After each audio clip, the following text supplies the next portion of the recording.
د دې ځای نه په دې خوا بیا د موټرسایکل ورځ شروع شي ښه، او چې څوک پیاده تلو شوقي که نه نو پیاده تللی شي، هغه هم راتلی شي دلته.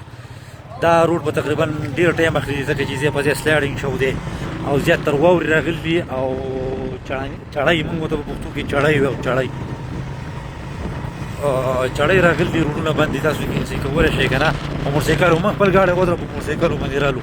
غاري صاحب ډېر ښه سړی و، موږ ته یې ویل راځئ چې څو روپۍ ورکوئ روښیږئ، زه به ویسمه. نو د دې پکې الله تعالی مزدوري وکړه او روان شو. یخ ته ډېر زیات یخ دی. مخکې کیمره راوړم ما ویلی